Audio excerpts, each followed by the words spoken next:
Bueno, por empezar, la presentación lo que quería introducir es primero el mundo smart en el que estamos viviendo, es decir, al final no solo es Smart City, es decir, al final tenemos Smart TV, Smartphone, hoy día lo que no es smart prácticamente es antiguo. Este proceso que está produciendo ahora en estos momentos, que lleva un tiempo, empezó ya hace más tiempo, a partir de los años 90, con el Smart Grid.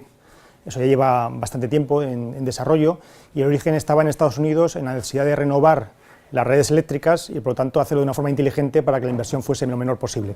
O sea, pero ese momento ahora mismo ya ha pasado, está en ejecución ya la Smart Grid y ahora estamos enfrentándonos a todo aquello que supone una mayor interacción con la tecnología, con los diferentes modos de uso de la tecnología en la televisión, en el teléfono, con la administración pública, etcétera. Todo esto ahora se está llevando a la palabra smart, o sea, es algo que está plenamente vigente y de eso estamos aquí, hablando de Smart Cities.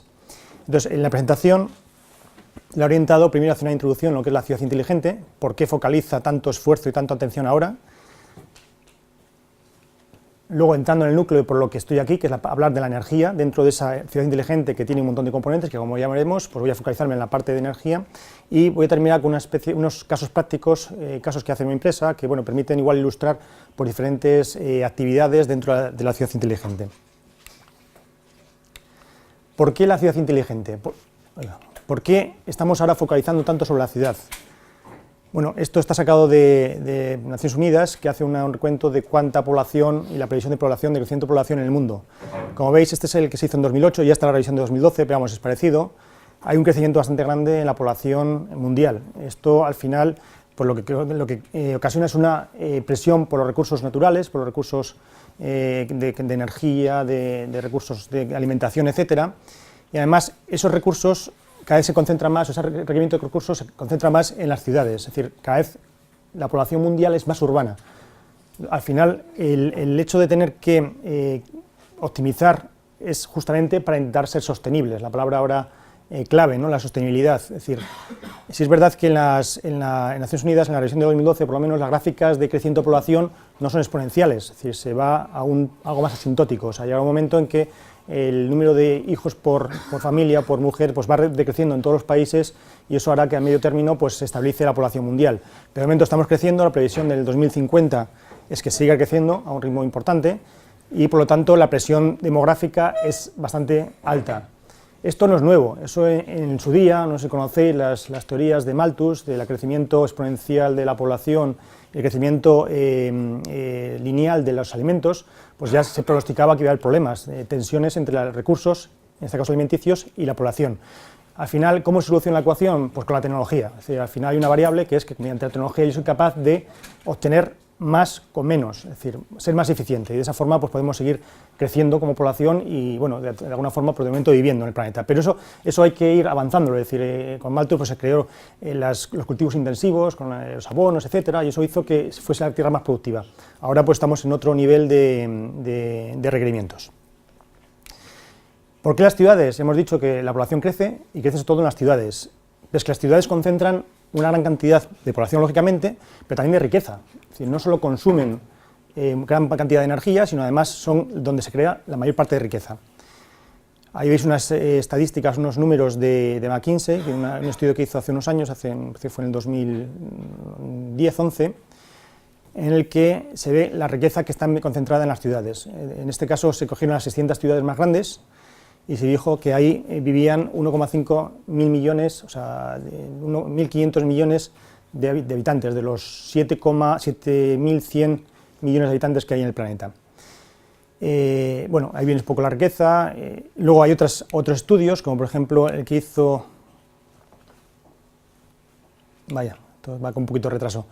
En el que hicieron un grupo de empresas, Arup, Accenture y Horizon, en el que bueno, concentran en las ciudades... en el conjunto de las ciudades del planeta, pues 5.000 millones de habitantes, los billones son billones americanos, por lo tanto son 5.000 millones, no puede ser 5, es la cifra que hay.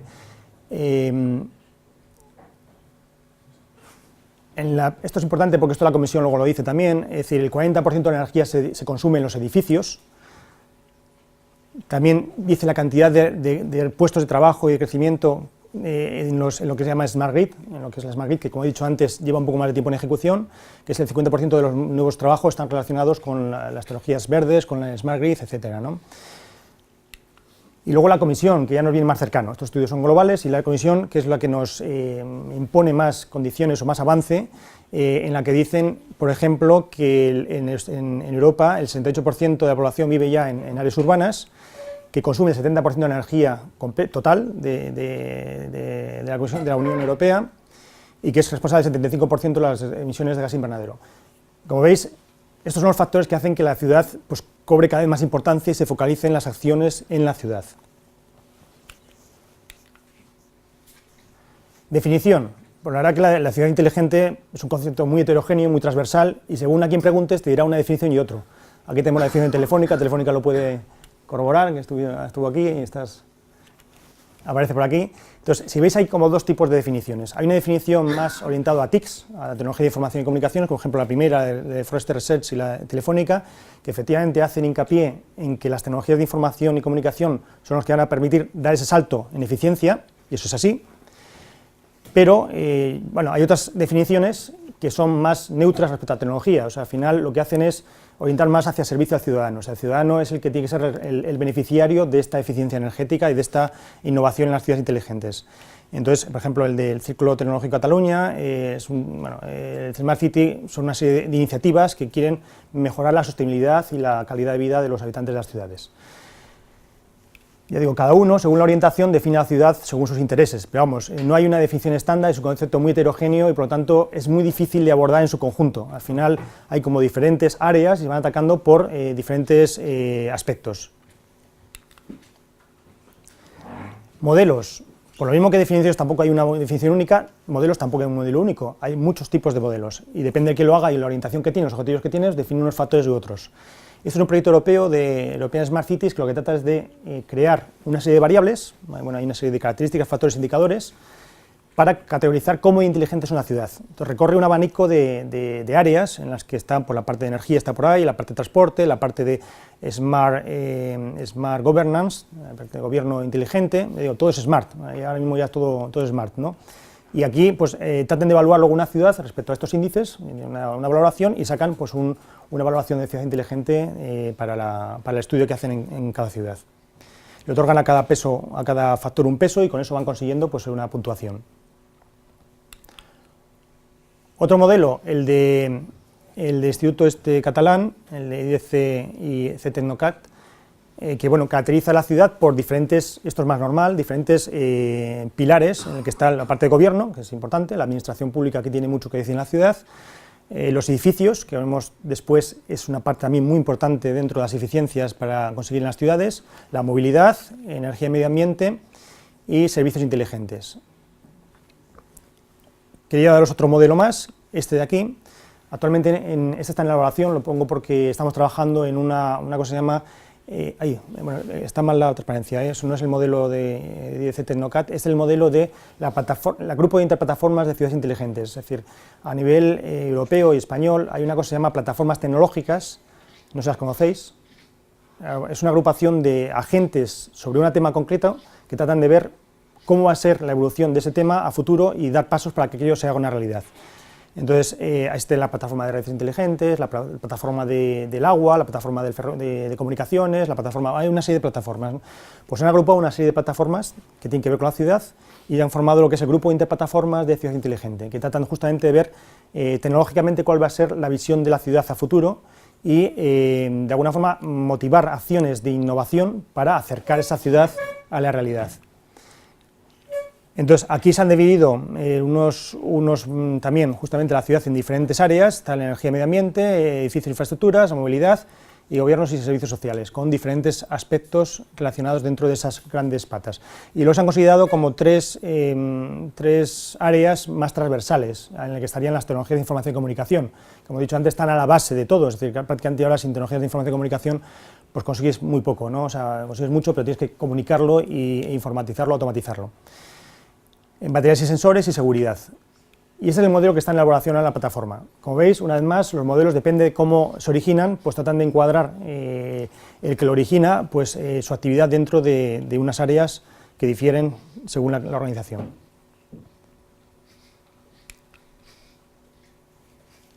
La normalización, como he dicho, es un concepto muy heterogéneo, muy difícil de categorizar, pero sí que hay un grupo en AENOR, no sé si lo conocéis, un grupo, el CTN 178, que está intentando normalizar la ciudad inteligente. Es muy complejo, pero para que veáis cómo está organizado, y si tenéis interés, podría poner en contacto con la gente que lleva esto en AENOR, y bueno, son grupos, y tú estás, ¿no? Lo conoces bien, ¿no? El comité de coordinación. Bueno, pues tú nos puedes hablar también yo no estoy directamente, pero vamos, así que... No sé, igual alguna cosa de estas que igual os lo han comentado ayer, yo como no estuve en la presentación, si veis que esto lo conocéis, me decís pasa y voy pasando del tema. Bueno, como veis aquí hay un subcomité, está dividido en varios subcomités, un comité de coordinación y hay un subcomité de indicadores y semántica. Esto es interesante, este subcomité lo que está haciendo es definir lo que es la ciudad inteligente, una definición más, pero orientada a normalización en España de lo que es una ciudad inteligente, y semántica, también estableciendo una serie de indicadores para poder evaluar una ciudad cómo de inteligente es, ¿de acuerdo? Está intentando normalizar lo que se llama una ciudad inteligente, para que no sea al final el arbitrio del que quiera pues proponer algo o clasificar una ciudad como inteligente, sino que sea algo más normalizado. Y luego hay diferentes patas que van, como ya habéis visto, como en los otros modelos, pues atacando diferentes aspectos de la ciudad, pues de la parte de infraestructura, la parte de gobierno y movilidad, la energía y medio ambiente y destinos turísticos. Ayer hablaba con el tema del turismo, pues justamente hay un subcomité de destinos turísticos inteligentes, que está intentando, pues no conozco muy bien su actividad, pero está bastante activo. De hecho, dentro de poco va a haber una conferencia que van a dar la gente que lleva este subcomité. Y están organizados dentro de la plataforma de turismo, es las que organizan este subcomité. Una vez dicho esto, ya voy a entrar en la segunda parte de la conferencia, que es hablar ya de lo que son la parte energética de las ciudades. Y eso, bueno, pues todos sabemos los componentes que hay. En las ciudades se consume energía, se genera energía. Esto no ha sido tanto hasta hace poco no había tanta generación, ahora veremos por qué es eso. Y luego hay unas redes de energía, unas redes de electricidad, gas y térmica. Las térmicas aquí no están muy desarrolladas, las térmicas me refiero al concepto de district heating, este concepto inglés de distribución de agua caliente y fría por tuberías, se genera de una forma centralizada y se distribuye de una forma pues, a los diferentes edificios de la región. Eso estaría muy bien aquí, ¿no? Yo estuve ahí en las termas y digo, joder, aprovechar el agua caliente que hay aquí para hacer district heating por la zona, pues sería una buena idea. Bueno, vamos a ver ahora cada uno de estos aspectos, vamos a entrar un poco en profundidad en cada uno de estos aspectos para ver la evolución de cómo estamos consumiendo y generando y distribuyendo la energía en las ciudades. Empiezo con la generación. La generación clásica es una generación centralizada, aislada de la ciudad, que está compuesta por grandes centros de generación, pues tanto hidráulico, que es renovable, como pues, nucleares, térmicas, y ese es el esquema clásico. Hay una gran generación fuera de las ciudades, que en su día también estuvo en las ciudades, o sea, en los 1800 y pico pues había centrales de generación dentro de las ciudades, y eso se sacó de las ciudades. O sea, ahora vamos a ver que hay movimientos pendulares, ¿no? Es decir, al final se producía, no había una red interconectada de centros urbanos, por lo tanto, o una red eléctrica importante, entonces se fabricaba la energía donde se consumía, o sea, en los núcleos urbanos. Eso por temas de contaminación, de una serie de problemas que había en su día, se sacaron las centrales fuera, más cerca de donde están los recursos que consumían, del carbón, bueno, etcétera, ¿no? O recursos hídricos para las nucleares, se sacaban fuera de las ciudades. Y la ciudad pues, se dejó de producir energía dentro de la ciudad. Bueno, ahora hay un movimiento un poco de péndulo hacia atrás, es decir, ahora lo que está haciendo es, sigue existiendo los mismos grupos de generación centralizada fuera de las ciudades, pero y están creando luego una serie de generaciones también fuera de las ciudades renovables, como son la generación eólica, pero también están metiendo una serie de generaciones dentro de las ciudades que están, por lo tanto, cerca del consumo, es decir, el tema de fotovoltaica, en el que en Alemania hay mucho desarrollo, aquí hay un poco menos, en el que mucha gente en sus tejados pues, pone una placa fotovoltaica para generar energía. O, por ejemplo, grupos de cogeneración, grupos que al final son motores que se aprovecha la parte térmica y la parte eléctrica. Y aquí es donde está la clave de por qué se están promoviendo estos temas dentro de las ciudades. Al final el concepto aparte de razones medioambientales, de sacarlo fuera de la ciudad, la generación, o meterlo dentro de la generación, el concepto es cuándo se consigue una mayor eficiencia. Entonces, justamente en estos equipos, la eficiencia es que yo, al tener un grupo de generación, consumo la parte térmica para calefacción o refrigeración, Y consumo, la parte eléctrica, pues por generar energía eléctrica que permite, pues en cierta medida, saldar la energía eléctrica que consume la ciudad o la población. Entonces, los dos grandes cambios que ha habido y que está habiendo es pasar de grandes centros, grandes grupos de generación centralizados fuera de la ciudad y muy controlados, a una generación híbrida en la que hay generación central y generación controlada de grandes grupos fuera de la ciudad, con una generación también fuera de la ciudad de grandes grupos eólica, y luego con generación dispersa, y alguna de ellas dentro de la ciudad. ¿Qué problemas tienen las energías renovables? Tienen muchas ventajas, y problemas que tienen es que la energía se produce cuando está el recurso primario, es decir, cuando hay electricidad, cuando hay sol o cuando hay viento. Si no hay, incluso también los pantanos y las presas, cuando no hay agua, pues tampoco pueden generar, ¿no? Es decir, la energía renovable, el problema que tiene es que no permite una gestión de crecimiento de la energía, es decir, siempre puedo dejar de generar, pero lo que no puedo hacer es incrementar si no hay más viento. Eso lo que hace es que está cambiando la forma en que tengamos que gestionar el sistema eléctrico, el sistema de generación eléctrica, el sistema eléctrico en general. Aquí veis la evolución de la eólica, no, de toda la energía de régimen especial en la que están metidas las renovables dentro de España. Estamos ya en una potencia, no lo veo muy bien, pero de 30 y pico mil megavatios, cuando la punta del sistema son 42.000 megavatios, la punta de consumo del sistema, es decir, energías ya renovables, estamos en potencia cercana a la potencia máxima que consumimos. Por eso ya hay veces que lo que consumimos no es capaz de absorber toda la generación que está produciendo en el momento. Bueno, esto veremos que al final esta dificultad de gestión, este problema de tener que desperdiciar cierta energía renovable porque en ese momento no es capaz de absorberla del sistema, que irá incrementando este problema a medida que más energía se vaya instalando, eso está apuntando al almacenamiento como una solución complementaria o asociada a lo que es la generación eléctrica. De esta forma, si soy capaz de almacenar energía, seré capaz luego de optimizar o no perder esa energía, optimizar el conjunto de generación y consumo. El almacenamiento. De momento son tecnologías caras y por lo tanto llegará un tiempo, o sea, tardará un tiempo en llegar al mercado, pero se está desarrollando gran cantidad de tecnología y gran cantidad de proyectos de demostración para intentar acercar ese almacenamiento a algo más cercano al mercado, a producto de mercado.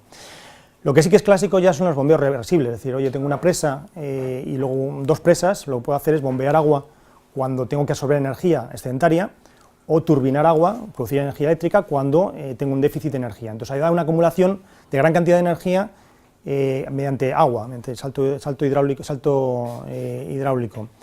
¿Qué problema tiene? Pues al final los saltos hidráulicos son los que hay, es decir, oye, pues tengo a nivel nacional una serie de estanques o de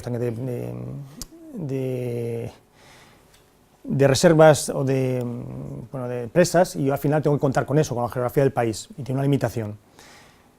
Otras formas de almacenamiento, pues por ejemplo en baterías. En baterías se están produciendo pues grandes proyectos de demostración con ya una capacidad bastante importante. Por ejemplo, esto es un parque eólico que hay en el norte de Japón, que tiene un problema que las redes son débiles y por lo tanto no es capaz de exportar toda la energía que produce hacia lo que es la parte más de consumo que está en el centro de la isla, ¿no? Entonces al final lo que han hecho es poner una serie de baterías ahí para demostrativamente ver cómo se puede gestionar esa producción eólica.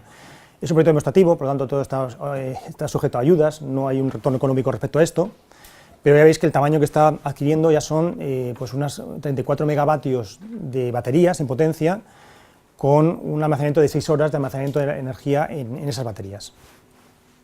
Y luego algo también que está trabajando mucho, y aquí en Europa está muy interesada, los alemanes están tirando bastante de este tema, es lo que se llama Power to Gas, es decir, luego vamos a ver un poquito más en profundidad, es decir, cuando yo tengo una energía renovable que no soy capaz de absorber en el sistema eléctrico, cojo esa energía y la transformo en gas. ¿Y eso cómo se hace? Ahora veremos el proceso dentro de un ratito. Pero esto que se hace a nivel macro, que normalmente son instalaciones que están fuera de las ciudades, a nivel más pequeño, pues también hay dentro de las ciudades. De hecho, se está promoviendo mucho también las unidades de almacenamiento más pequeñitas. Por ejemplo, aquí estos son una batería de Toshiba a nivel residencial, también muy orientado al mercado americano, ¿no? De las casitas que tienen una casa con espacio para poner unas baterías, bueno, pues ahí ponen unas baterías para hacer la gestión energética de la casa. Son generales, como he comentado antes, son soluciones en general no rentables. Luego estaría pues, volantes de inercia para temas de frecuencia y ultracapacidades. Aquí no he puesto algo, pero hay un elemento que tiene una batería importante, no sé si conocéis cuál es, que está incorporando mucho en nuestras vidas, que es el vehículo eléctrico. Muy poquito a poco, pero entrará. Entonces, de momento, el vehículo eléctrico lo consideramos como una carga, como un consumidor, nada más, porque el coste de la batería y la vida de la batería, la vida útil de la batería, no aconsejan no es rentable tener que estar exportando energía e importando, pero la tecnología está ahí, es decir, el coche puede actuar como batería, puede absorber energía, que es lo que hace normalmente para cargarse, y también cederla a la red en un momento determinado. Eso no lo he puesto aquí como tema determinado, pero que también está. Los consumos. Vamos a entrar a la segunda parte. Hemos visto la generación, con el almacenamiento como una solución ideal para absorber las renovables, que se va incorporando, y los consumos. Esto es de 1932, es una publicidad de una asociación de productores de equipos eléctricos en Francia, en la que estaba promoviendo el uso de la electricidad. O sea, que no estamos hablando ni de 100 años para atrás, cuando la energía eléctrica estaba muy poco incorporada en nuestras casas. Es decir, en los años 50, pues muchas casas pues tenían una bombilla y poco más, ¿no?, en los pueblos. Entonces, al final, hemos pasado de esto, a menos de 100 años, a tener una cantidad de electrodomésticos. Es impresionante lo que podemos tener instalado en mi casa. Si una casa tiene vitrocerámica con lo que son o con radiadores o lo que son lo que es el aire acondicionado, pues estamos hablando igual de potencia de 10 kilovatios en una casa. O sea, una bombilla que teníamos en su día, que eran 100 vatios, a 10 kilovatios, a 10.000 vatios. Es decir, el consumo de energía, la electrificación de los consumos y la cada vez más intensificación energética, que va asociado a un desarrollo en general en el mundo, cuando un país es más desarrollado, más energía consume. Eso es así. Eso se está intentando ahora revertir, es decir, con la eficiencia, que eso lo veremos dentro de un momentito. Y no solo la parte de consumo eléctrico, sino también el consumo térmico. Es decir, antiguamente pues, se pasaba frío, o sea, se calentaba pues, eso, con carbón o con madera en las casas, pero se pasaba frío. O sea, había una estancia que es la que tenía la calefacción, en este sentido pues, con braseros o con leña, etcétera, pero hoy en día pues, todo el mundo tenemos un confort importante en nuestra casa y eso supone un consumo energético enorme en lo que es la calefacción, la climatización de las casas. Bueno, y el coche eléctrico, que vamos, estamos viendo un coche eléctrico. En principio, desde la eléctrica estamos dando el mensaje que para racionalizar el coche eléctrico, que se cargue en lo que se llama en modo de poca carga, o sea, en modo económico, ¿no? Pero hay por ahí tecnologías que están disponibles y hay cosas que apuntan que la carga rápida se va a ir poniendo poco a poco en el mercado. Para que veáis lo que estoy diciendo, es decir, un coche eléctrico en carga lenta, estamos hablando de 4 o 5 kilovatios. Bueno, si nosotros en nuestra casa tenemos contratado 5 kilovatios, podemos ver que está en el orden de lo que al final uno puede tener contratado en casa. Pero ¿qué pasa si al final la carga rápida, que es la que permite cargar en 15 minutos un coche, se impone? Pues estamos hablando igual de potencias de 200 kilovatios. Ya están hablándose, o sea, hay varios niveles, empiezan en 50 kilovatios, 100 kilovatios, bueno, luego hablaréis más de movilidad, tampoco voy a pisar mucho, ¿no? Pero vamos, que estamos hablando igual de 200 kilovatios. Para que os una idea, 200 kilovatios pueden alimentar a 200 casas ahora mismo. 200, 300 casas, es decir, cargar un vehículo en 15 minutos es lo mismo que la misma potencia que estar alimentando a 200 casas, 230 casas residenciales. O sea que está variando mucho la forma en que consumimos energía y la potencia que estamos demandando de la red. Por lo tanto, de promoción de la energía hemos pasado a intentar decir ahora que tenemos que gestionar la energía. O sea, no podemos consumir cuanto queramos y como queramos, sino hay que racionalizar el consumo de la energía. Porque al final no olvidemos que lo que demandemos nos va a costar es lo que nos cuesta, es decir, al final si yo necesito reforzar todas las redes eléctricas porque quiero cargar todos los vehículos eléctricos en modo rápido, eso supondrá un coste que tendrá que pagar la sociedad, lógicamente, porque eso al final si yo lo demando pues tengo que pagarlo de alguna forma. Entonces ahí surge el concepto de gestión de la demanda. La gestión de demanda tiene como dos grandes bloques. Uno que es eficiencia energética, es decir, romper lo que he dicho yo, que cuando más voy avanzando en el desarrollo de una civilización o de una sociedad, aumento el consumo energético, lo que se llama la intensidad energética. Al final es una medida de eficiencia. Intensidad energética es para hacer, o sea, es una medida que digo cuánta energía utilizo para hacer una determinada actividad. En esto, los objetivos 2020, no sé si los conocéis, de la Comisión Europea, no sé si los suenan o... Bueno, los objetivos 2020 es que la Comisión Europea en el 2010 dijo que había que conseguir para 2020 hacer que las renovables supusiesen el 20% de la generación, que el CO2 tuviese que reducirse un 20% respecto al nivel de 1990 de emisiones de CO2 en la atmósfera, y luego también el otro 20% es que la eficiencia energética tendría que ser un 20%, es decir, que tenemos que mejorar un 20% el uso de la energía. Pues respecto a lo del CO2 y respecto a las renovables, estamos más o menos bien orientados, es decir, que para 2020 conseguiremos los objetivos.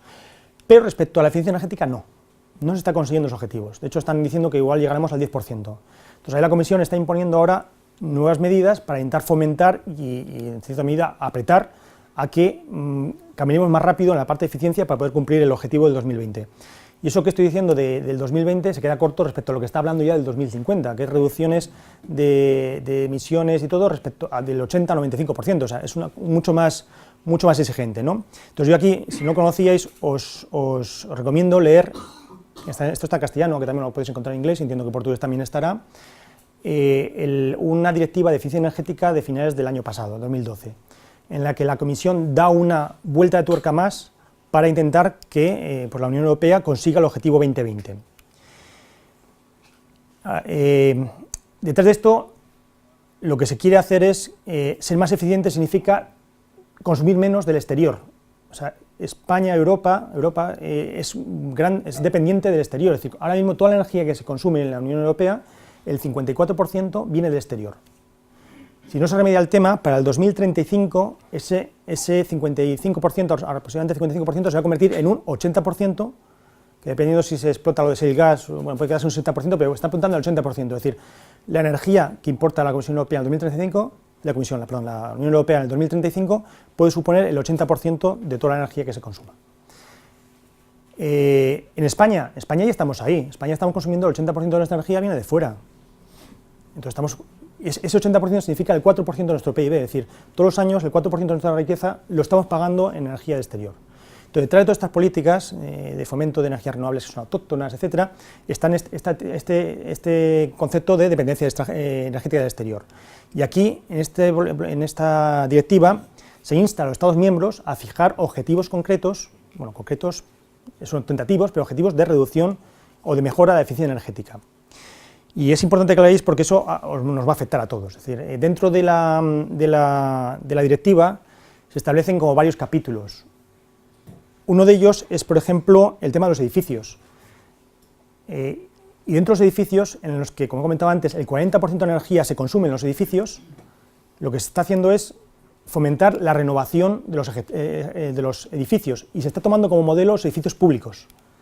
Ahora mismo lo que es las administraciones públicas tienen una gran cantidad de edificios y muchos de ellos son muy antiguos.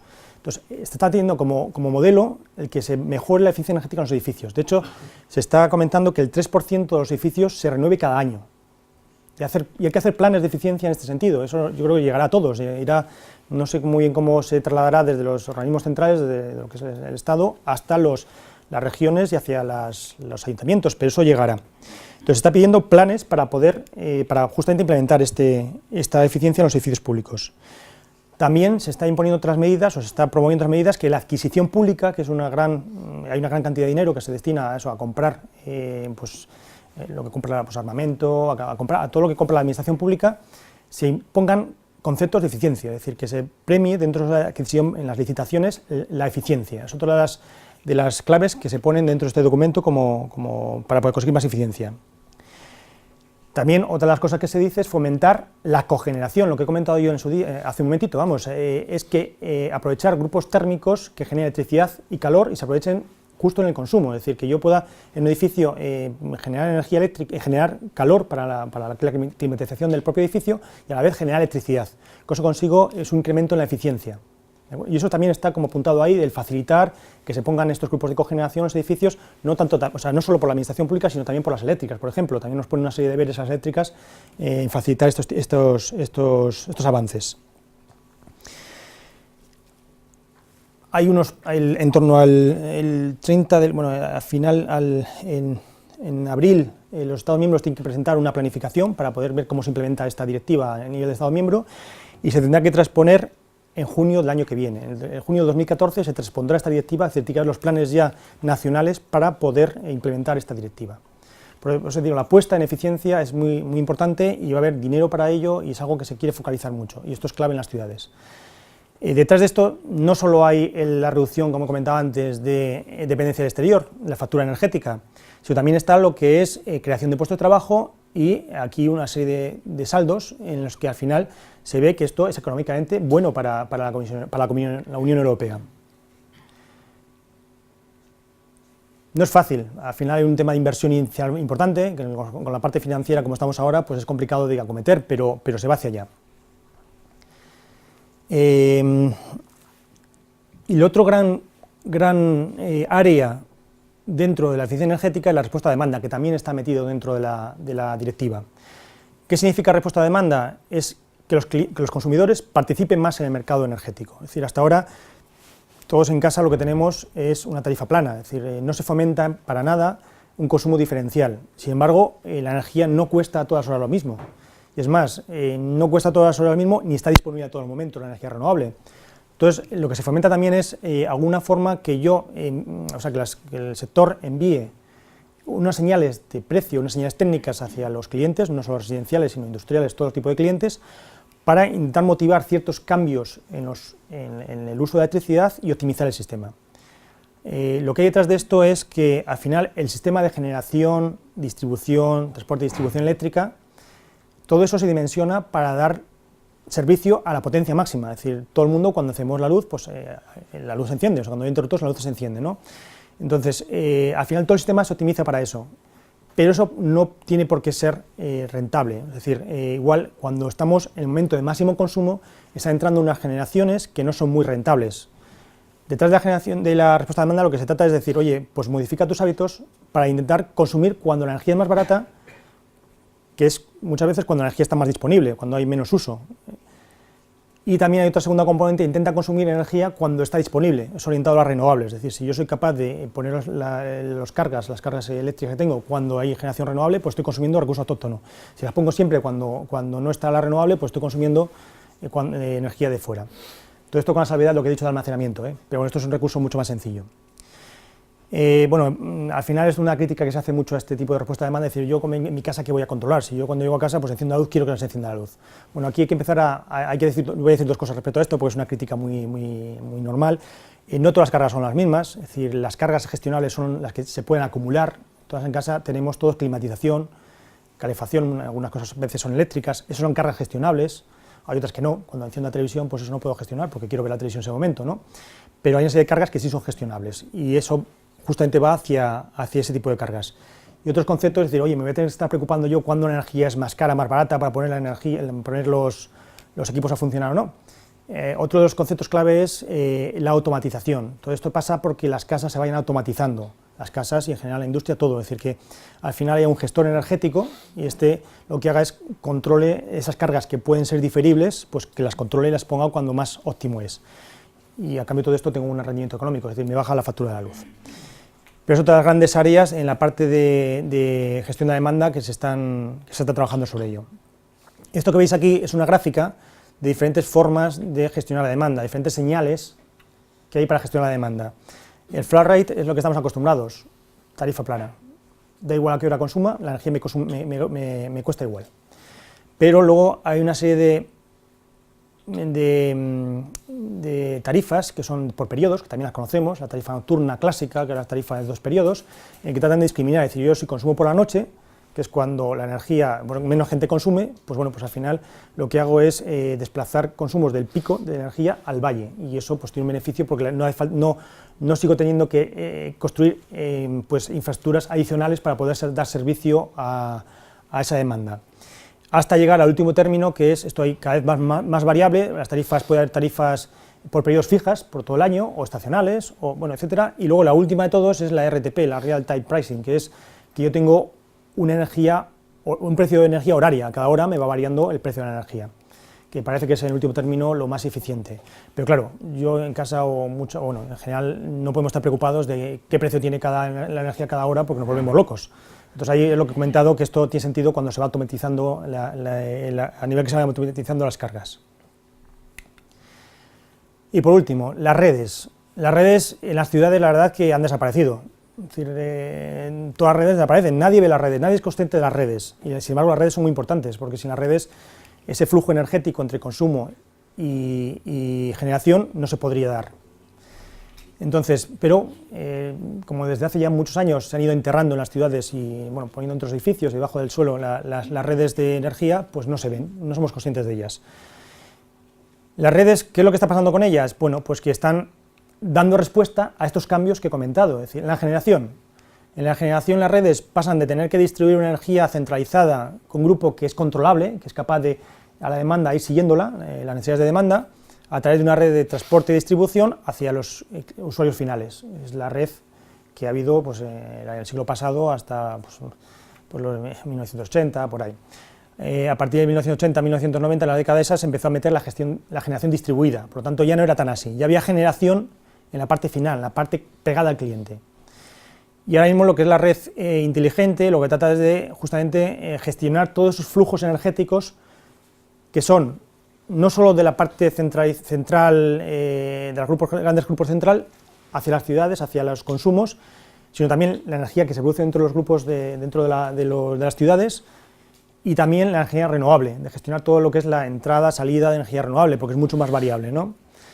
Y luego la red, lo que es el operador de mercado, lo que son los mercados energéticos, tendrán que ir asumiendo las funciones esas que hemos comentado de gestión dinámica de la demanda, o sea, intentar que la demanda de alguna forma se flexibilice y sea capaz de dar respuesta a la generación que hay en cada momento. Otro grupo otras ideas que hay son la superred, que es justamente lo contrario, es decir, oye, el problema que tiene esto es que al final aquí es muy difícil de hacer un mercado. Cuando tienes pocos clientes o pocos productores, pues al final no hay una ley de mercado. Una ley de mercado, un mercado más perfecto es cuando hay mucha gente consumiendo y mucha gente produciendo. En la microred, pues ese efecto macro no se produce. Lo que está también trabajando es en lo que se llama la superred, que es crear una red en continua que malle pues gran partida de Europa con África, y lo que está atrás de esto es decir, oye, pues con una red de ese tamaño, pues yo al final voy a tener muchos productores, porque ahora mismo España es una cuasi isla, así que tiene, España, la península ibérica es una cuasi isla, es decir, tiene pocas conexiones con el exterior, con Marruecos y con Francia, está incrementando, pero por eso no hay una cantidad grande de productores, porque son los locales. Si yo abro el mercado y toda Europa está interconectada con el norte de África, con esta superred, pues voy a tener más agentes generando y consumiendo, o sea, produzco un mercado más perfecto. Y aparte, fijaros, esto es una idea que hay de los alemanes, no se ve muy bien, luego cuando tengáis la presentación seguramente se verá mejor. Estos cuadraditos que se ven aquí, estos cuadraditos es la superficie en paneles solares que habría que instalar en el Sáhara para producir la energía de esto parece que es de Alemania, de Europa y del mundo. Es decir, que en paneles solares, esta superficie del Sáhara, se produce toda la energía que necesita el mundo. Si yo hago una superred que no solo es europea, sino es mundial, pues el sol siempre va a algún sitio del mundo. Es decir, si yo sobrepongo muchos, estoy hablando de cosas muy futurescas, simplemente para que veáis un poco que hay mucha imaginación y que se tiende, y pasa que esas utopías sí que dan pasos poquito a poco hacia allá, ¿no? Pero si veis, oye, pues un mundo ideal, todo renovable, en algún sitio hay luz, si tengo una superred que me trae energía de muy lejos, pues oye, puedo estar consumiendo siempre renovables sin necesidad de acumulación ni nada, ¿no? Son otras ideas, pues digo que lo que quiero transmitir es una serie de conceptos, una serie de ideas, y lo que luego, al final, mi opinión es que va a haber una coexistencia de sistemas más distribuidos y más concentrados. Luego, para que tengáis dos inputs también de lo que está trabajando a nivel de gas, las redes de gas también están ahí. El power to gas que comentaba antes, que es que la energía renovable excedentaria se haga un proceso de separación de hidrógeno de oxígeno del agua, y luego esto a partir de CO2 se produzca metano, que es lo que va en las tuberías, es decir, que es aprovechar el sistema de almacenamiento de gas, que es el gas tiene un poder calorífico mucho más grande, para poder acumular ahí la energía eléctrica generada por las renovables excedentaria en un momento determinado. Es algo que se está trabajando, los alemanes están trabajando muy fuerte en esto, y bueno, es algo que para mí puede ser de futuro. Como todo, es ahora no rentable, pero se va trabajando hacia allá, o sea que en el futuro puede ser una solución. Y algo que se está también trabajando, y también los alemanes también es un buen ejemplo, es en que todo lo que son los biogases, todo lo que son biogases de vertederos, de aguas residuales, de productos de granjas, de desecho de productos agrícolas, a partir de una serie de tratamientos se produzca un biometano, un gas limpio de metano, y se inyecta otra vez en la red de gas para ser utilizado, o sea, la reutilización de estos residuos, ¿no? Esto es algo que también se está trabajando. Bueno. Y ahora voy a entrar a la tercera parte, que son los ejemplos. Esto no lo veáis como publicidad, sino como ejemplos de cosas que se hacen en las empresas. Las empresas van trabajando en procesos de eficiencia energética. Aquí les he pedido a mis compañeros de eficiencia energética que me diesen diferentes casos para poder exponeros. Este, por ejemplo, es Cuzco. Cuzco es la sede del Ministerio de Economía y Competitividad y del Ministerio de Industria, Energía y Turismo. Es un macroedificio que está en la Plaza Cuzco, ahí en la Castellana, y se hizo una licitación y se lo ganó una UTE en la que participa Garauto Fenosa, en la que se trata justamente de modernizar las instalaciones, lo que he comentado antes, de renovar los edificios para conseguir eficiencias. Y aquí lo que se ha hecho es pues, poner una máquina de absorción con un grupo de cogeneración, cambiar todos los fluorescentes por unos de alto rendimiento, el grupo de motogenerador, la cogeneración. Bueno, aparte se ha actualizado para poner puntos de vehículo eléctrico, de carga de vehículo eléctrico, etc. Pues ya los resultados del primer año de ejecución se han conseguido una reducción de energía primaria del 13,36. ¿De acuerdo? O sea, es decir, que hay un potencial de reducción importante. Más, otros ejemplos, paso un poco rápido ya para que... Otro, este me sirve para ilustrar, esto es un hotel, hay muchas actuaciones en hoteles, que si os fijáis un hotel es como una especie de microred, es algo que puede generar, puede consumir, es una especie de microred. Y entonces al final hay una serie de instalaciones. Aquí lo que quería detenerme es que muchos modelos, la parte financiera es complicada en estos momentos y muchos modelos se pasan porque yo lo que hago unas inversiones como empresa externa, unas inversiones en una instalación, consigo reducir el consumo y lo que hago es al cliente le facturo con la diferencia o con parte de la diferencia entre lo que debería consumir sin hacer la inversión con lo que consume haciendo la inversión. Eso se hace durante X años y al cabo de esos X años la instalación pasa a propiedad del cliente y se beneficia de todo el ahorro completo. Entonces, de tal forma que el cliente no tiene que hacer una inversión inicial, sino que es otra empresa externa la que hace la inversión. Otro ejemplo, esto es un proyecto europeo también que hicimos ahí en Barcelona, que se trata de una comunidad de vecinos residenciales, pues poner submetering, un contador que el cliente viese lo que consume y instalar una serie de equipos de automatización doméstica y se ve que los ahorros que se han consumido respecto a otros clientes patrón pues ha sido de cerca del 20%, o sea, a nivel residencial. Instalar también pues, LEDs de bajo consumo, una serie de medidas y se ve que hay unos ahorros importantes.